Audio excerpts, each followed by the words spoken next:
A library is a living, breathing organism.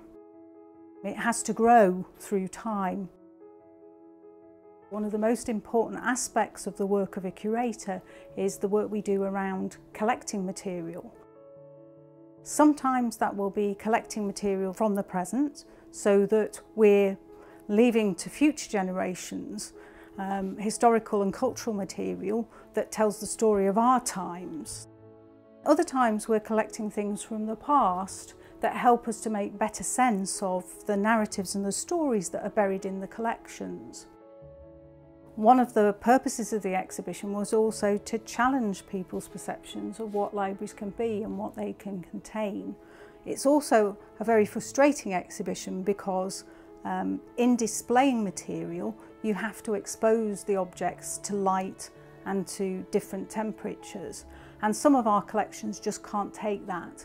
So this is an opportunity to show you some of those things.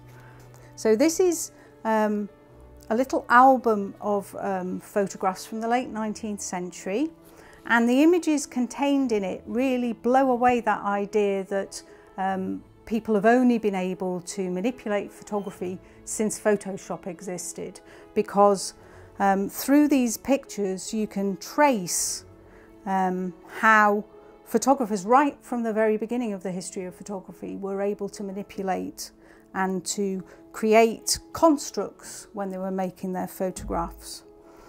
Two of the images were taken out of the album before we acquired it, and they appeared in exhibitions in London, so it was taken out of the album before we acquired it, but it shows perfectly how photographers in the 19th century could easily construct images.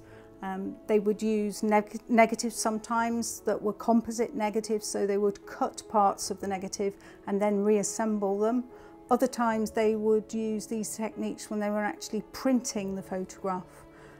But this album's really funny because clearly the two photographers that were involved in it are wanting to debunk this idea that photography tells the truth. So they're really quite good fun.